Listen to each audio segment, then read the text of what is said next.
I got money on my mind. I'm just trying to get some dough. I ain't picking up my line unless it's money on the phone. Like, how'd you find your way into this art space and becoming a guitar artist?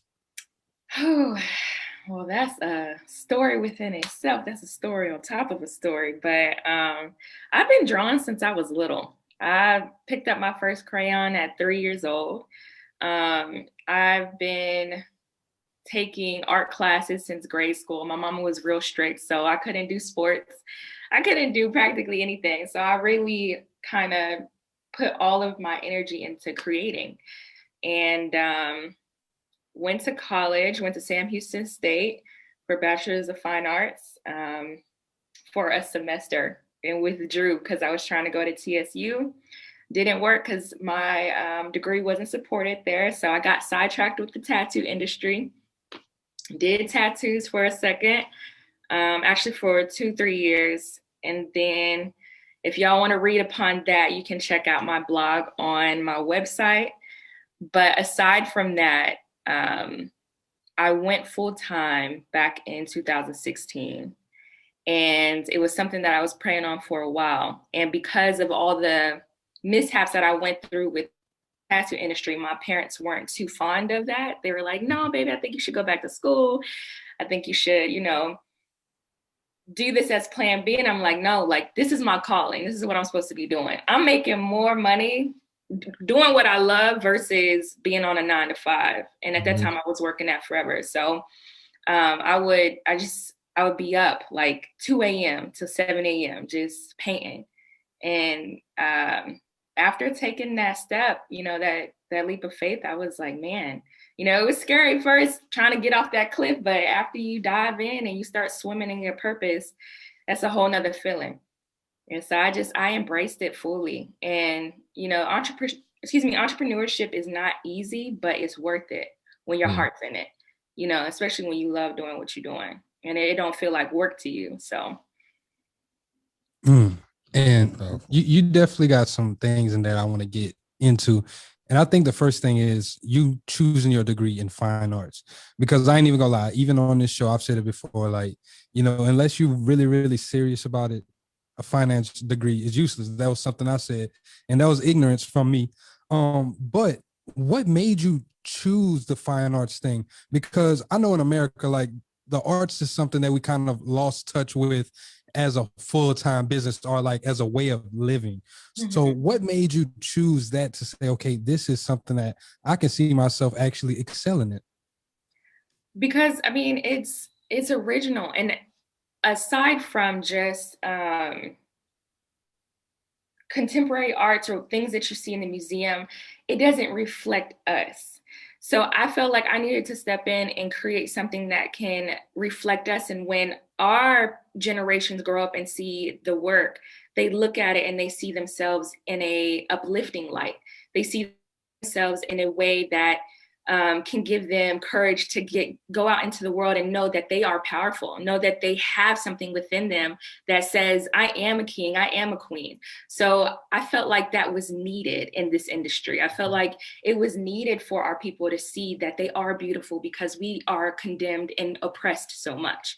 So I was like, man, I can change, I can make a killing with this. And it wasn't even so much of monetary gain. It was just, at the end of the day, I told you, it's something that I love to do. It was something that's naturally a part of me. So eventually the doors opened where I could turn it into, a career, but it came so naturally. And then seeing how people hopped on board with it, I was like, I could actually make something, make a difference with this. So I just kind of took the ball and rolled with it. I love it. What you got? I was just gonna say, I want to kind of go back to the beginning. Like, what was the first drawing or the first art piece that you did that was like, man, I'm actually pretty good at this? Yeah, like this. So I wish I could pull it up in enough time if I can.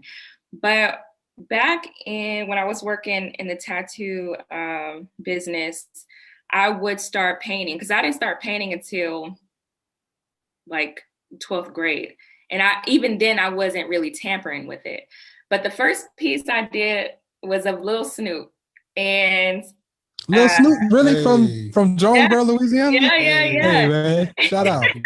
R.I.P. Lil Snoop for real. Yeah. So I end up painting him, and I end up sending the picture to his mom. And that's when I kind of fell in love. I was like, dang, like I could really start creating on canvas. And aside from doing the tattoos, I was like painting and like creating small pieces, and people would purchase them. And so I was like, oh, people are really like, they really feeling it. So like, let's see where we can go with this. And once I broke away and like did my 9 to 5, I just started noticing that I was making more selling paintings than I would working at Forever 21. So I was like, let me just go ahead and, take this chance. But I apologize. I'm really trying no, to. you're good.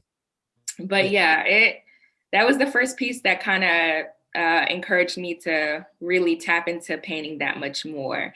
But if you look at the pieces that I had then versus now, it's like the evolution is real. Like if you continue to stay, like exercise what you love doing, the growth. As I said, I try to encourage people so much, like never let up, no matter how hard or how hot that pressure get on you. Like you gotta keep going, because you will see that growth, and it'll make you want to grind even harder to keep going to get it, because you never know like where you'll end up being. I never knew that I would be an international fine artist, to have my work, everywhere, and to have a career, to have people from all sides of the world just embracing this gift. So I'm grateful.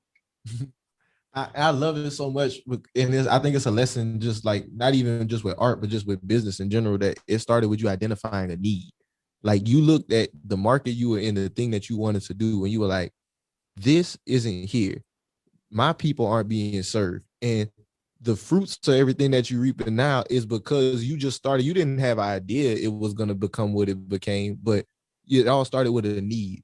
I think that's the real thing, important thing to note. So like, I guess with people that's wanting to market their art, or like trying to make that transition with their art, how do they start getting people to kind of take them more serious? Like what was that process like for you? Like I know you said people were just kind of picking, like they wanted it, but like how did you get them to start taking it more serious, to like want to buy your originals and things of that nature? So for me, even though, like I said, I was an introvert, I can be an extrovert when needed. And I felt like naturally you can have a skill, but if you're not able to apply that skill to the business asset of things, you can only go so far. Like you really need to educate yourself on the business aspect. So I had to challenge myself and network. I had to get out of my shell and speak with people. So, before the internet, before social media, people were flourishing, opening up businesses just by word of mouth. So I encourage people to get out and speak with people, get out and go to businesses and let them know like what you're offering. Like, hey, there's this strip in Houston that's a part of Alameda. It's nothing but Black-owned businesses. I'll get out there and pass out business cards and like, hey, I'm an upcoming fine artist. This is what I do. If you need any murals for your salon, for your barbershop, for your cafe, I am the girl to hit up. Like, and eventually the word just gets out and people see your work, especially like, older folks ain't gonna be on social media. So like they see that and it's like, it's just by who you speak with, and eventually it just spreads like wildfire. So, I say personally, get out and network with people, see what's going on in your city as far as events, upcoming events. Eventbrite is like the main source where you can check out upcoming events that's taking place, upcoming galleries that's taking place. Art collectors are all around. So, it's usually the people that don't make the most noise that are willing to spend the most money. So it's like, you got to get in touch with that kind of group. So you can get in and like get in good and like show them like, hey, this is what I got going. And, you better get me while I still am showing love. Cause once I blow up, baby, that's the all. price going up. Let them know. Yeah. And I'm glad you kind of touched on that. Like the people who are willing are probably not the people who speaking the most. Can you tell us a story of the first time you actually got paid from your art? So I've been getting paid like since when I first started, but I can say the first like major project that I had, it was through a mutual friend, and he was an actor, and he suggested my work for the Sinking Ink mural. I'm about to pull it up right now. And it was a part of the Alley Theater in Houston. It was the first Black play that took place. And even though I would say I would have charged more for it, but I was just grateful to have my work a part of Houston's city. But this is the mural that's downtown. Yeah, so that's dope. Fresh. I end up getting just paid $4K for it. But that was like back in, at the time, it was back in 2016. So I was like, man, like if I'm starting off like this, like I'm gonna have to go up, because I'm going out. So, but it just, the experience alone it showed me my capability, and it showed me what my worth is, and what I have. Like I have so much built inside. Like the bigger the canvas, the more I love to create. So that was one. But canvas size, I had a collector in New York, and he dropped $35K on it. And I was like, hold on, man. Yeah, wait. Or excuse me, no, 3.5K. No, 3.5K. Excuse me, 3.5K. No, but we speaking that into existence. We get Hey, come on, let's go. Yeah. Yes. No, 3.5K on a canvas piece. And that was the most I ever sold for. I was like, I'm over here nickel and diming, because I think that people, you get people that negotiate all the time. It's like, can I get a discount and this and that? It's like, no, like I'm so past that. I'm trying to I see people selling their work for 35K, selling their work for 20K minimum.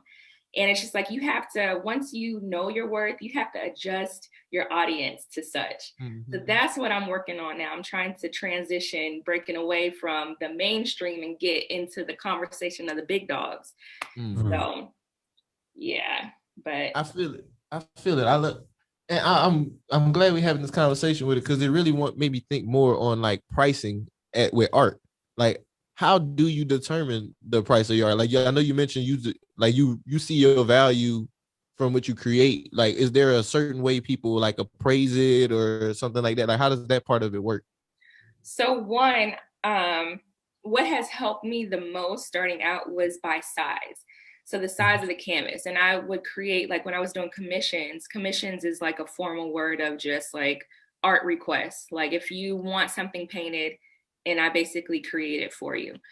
The size of the canvas has helped me like create a generalized pricing. So starting out, like something as small as 18 by 24 would start at $500. But that was starting out. Like that's when I first. This, she's still being worked on, but I plan to release her for $2,800, and like nothing less than that. And she's with oil. So it depends on the medium too. If you use acrylic, of course, I would say charge less, but oil, and on top of the basing it with varnish, like all of that creates that price that you're going for. But yeah, like I've seen, for a size like this, I've seen people sell their pieces for $20K with no question about it. So it's like, I want to be able to get my foot in that door. And I know it's coming. It's just like, I'm so ready for it. I'm ready for that breakthrough. So.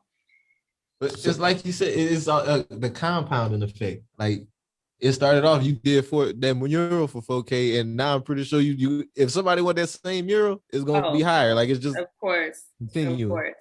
Especially because it lasts forever, and you're getting a piece of the artist. No matter if you're a dancer, if you're a musician, they put their heart and their soul in that. And so these are my babies. Like, I don't play about my canvases. I don't play about my paintings. I remember one time, the first time my painting got punctured by my easel, I almost threw a fit. I had a whole tantrum. I was like, no, like it felt like I got stabbed, because that's how connected I am. Like, it's like my diary.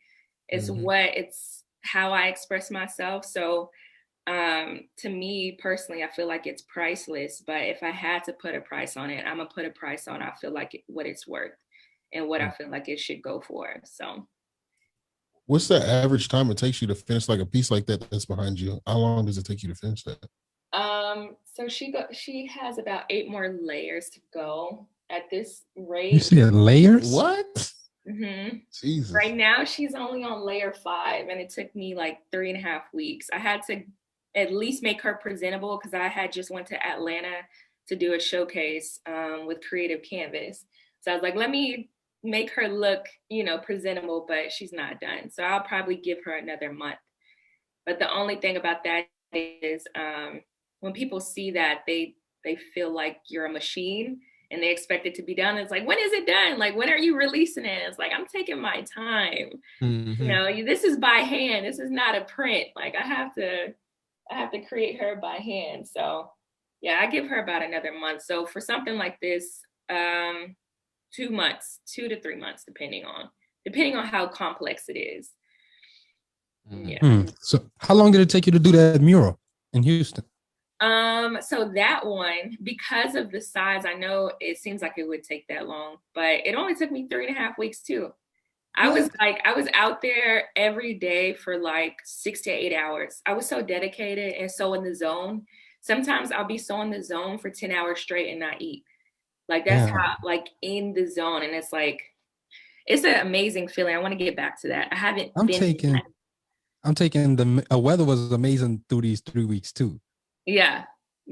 Because I know how Houston, like in the South, is. Yeah, it was through the rain, through the humidity. I didn't care. Like I was making sure I was getting it done. And then plus, I think what motivates me more is deadlines.